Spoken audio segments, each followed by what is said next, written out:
Assalamualaikum warahmatullahi wabarakatuh. Kami dari kelompok 4 akan mendiskusikan tentang dinamika Pancasila dari masa ke masa. Pada hari ini, yang kita diskusikan yaitu materi tentang 1.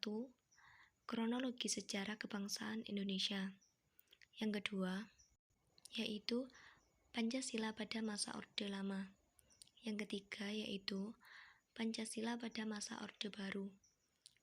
Selanjutnya, yang keempat yaitu Pancasila pada masa Reformasi 1998. Dan yang terakhir yaitu Pancasila pasca reformasi menuju revitalisasi yang partisipatif.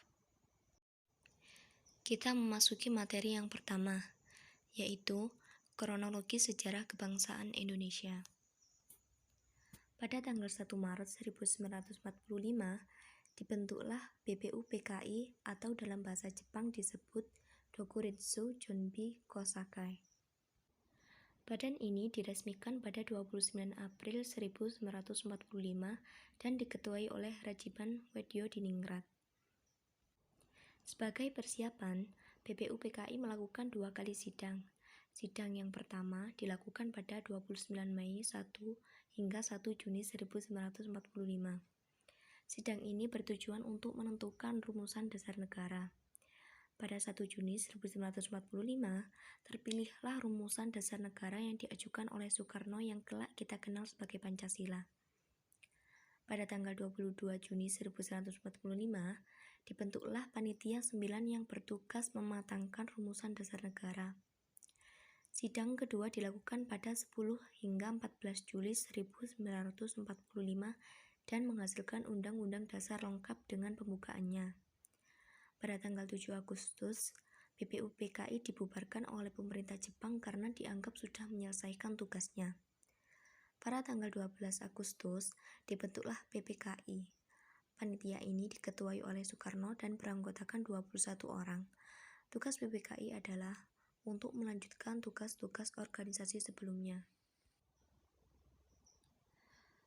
Kemudian ada juga berita kekalahan Jepang. Pada tanggal 6 dan 9 Agustus, terjadilah peristiwa pengeboman di kota Hiroshima dan Nagasaki. Pada peristiwa tersebut, Jepang menyerah tanpa syarat kepada sekutu pada 15 Agustus 1945. Berita tentang kekalahan Jepang menyebar dengan cepat lewat radio dan didengar oleh tokoh-tokoh muda Indonesia. Muhammad Hatta dan golongan muda mengadakan rapat di Pegangsaan Timur yang dipimpin oleh Khairul Saleh untuk membicarakan pelaksanaan proklamasi kemerdekaan. Selanjutnya ada perumusan Rengas Dengklok. Peristiwa Rengas Dengklok telah mengubah jalan pemikiran Soekarno-Hatta, di mana mereka menyetujui bahwa proklamasi kemerdekaan harus segera dikumandangkan. Soekarno dan Hatta tiba di Jakarta pada pukul 11 dan di kediaman Meida rumusan teks proklamasi tersebut disusun. Kemudian kita memasuki materi yang kedua, yaitu tentang Pancasila pada masa Orde Lama. Pada masa Orde Lama, yaitu pada kekuasaan Presiden Soekarno, Pancasila mengalami ideologisasi. Artinya, Pancasila berusaha untuk dibangun dan dijadikan sebagai keyakinan dan kepribadian bangsa Indonesia. Pancasila dipahami berdasarkan paradigma yang berkembang pada situasi dunia yang ketika itu diliputi oleh kekacauan dan kondisi sosial budaya berada di dalam suasana transisional dari masyarakat terjajah menjadi masyarakat merdeka. Maka dari itu, Pancasila diimplementasikan dalam bentuk yang berbeda-beda pada periode tahun 1945 sampai dengan 1950. Nilai persatuan dan kesatuan rakyat Indonesia masih tinggi karena menghadapi Belanda yang masih ingin mempertahankan daerah penjajahannya di Indonesia. Dinamika perdebatan ideologi antara kelompok Islam dengan Pancasila adalah wajah dominan perpolitikan nasional pada masa Orde Lama. Pada dasarnya, hal ini dilatar belakangi oleh kekecewaan kelompok Islam atas penghapusan Piagam Jakarta dari pembukaan Undang-Undang Dasar 1945. Kepentingan-kepentingan politis dan ideologis yang saling berlawanan antara Presiden Soekarno, militer, Partai Komunis Indonesia, serta kelompok Islam telah menimbulkan struktur politik yang sangat labil pada awal tahun 1960-an, sampai akhirnya melahirkan gerakan G30 SPKI yang berakhir pada runtuhnya kekuasaan Orde Lama. Setelah berakhirnya masa Orde Lama, kita memasuki materi, yaitu materi tentang Pancasila masa Orde Baru. Setelah meletusnya G30 SPKI pada tahun 1965, meruntuhkan konfigurasi politik era demokrasi terpimpin yang bercorak otoritarian. Pengkhianatan tersebut mengakhir tolak tarik di antara ketiga kekuatan politik Soekarno, Angkatan Darat, dan PKI dalam dinamika era demokrasi terpimpin yang ditandai dengan tampilnya militer sebagai pemenang.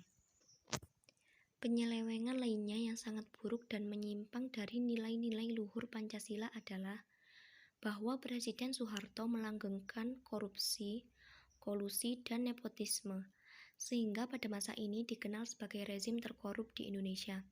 Puncaknya adalah saat terjadinya ekonomi dan moneter di tahun 1997 yang menyebabkan perekonomian Indonesia anjlok sehingga memicu gerakan besar-besaran untuk menggulingkan rezim Orde Baru di bawah kepemimpinan Presiden Soeharto. Setelah turunnya Soeharto dari jabatan presiden, kita memasuki Pancasila pada masa reformasi tahun 1998. Kata reformasi sendiri secara etimologis berasal dari kata reform, sedangkan secara harfiah reformasi mempunyai pengertian suatu gerakan yang memformat ulang, menata kembali hal-hal yang menyimpang untuk dikembalikan pada format atau bentuk semula sesuai dengan nilai-nilai ideal yang dicita-citakan oleh rakyat. Reformasi juga diartikan pembaharuan dari paradigma pola lama ke pola yang baru untuk menuju ke kondisi yang lebih baik sesuai dengan harapan. Pada masa ini, korupsi benar-benar merajalela. Para pejabat negara yang melakukan korupsi sudah tidak malu lagi. Mereka justru merasa bangga ditunjukkan saat pejabat itu keluar dari gedung KPK dengan melambaikan tangan serta senyum seperti artis yang baru terkenal. Kemudian, kita memasuki materi yang terakhir, yaitu tentang revitalisasi Pancasila pasca reformasi. Secara umum, revitalisasi adalah untuk mengembalikan Pancasila pada fungsinya sebagai dasar negara dan ideologi nasional, yaitu membangun kembali semangat nasionalisme, menegaskan kedaulatan rakyat dan supremasi hukum, menghormati hak asasi manusia, menghilangkan otoritarianisme dan sebagai ketidakadilan yang diwarisi dari masa lalu. Revitalisasi Pancasila harus diprogramkan dan dilaksanakan dengan komitmen dan konsisten, baik dengan program-program kemasyarakatan yang dengan tulus setiap warga negara merasakan bahwa Pancasila sebagai kebutuhan bukan doktrinasi semata, seperti lembaga pendidikan maupun lembaga pemerintahan, agar nilai-nilai Pancasila tersebut tetap lestari dan dapat menjadi lentera dan petunjuk arah guna tercapainya tujuan bangsa Indonesia. Demikian diskusi kita pada pagi hari ini. Semoga bermanfaat bagi kita semua. Sekian dan terima kasih. Wassalamualaikum warahmatullahi wabarakatuh.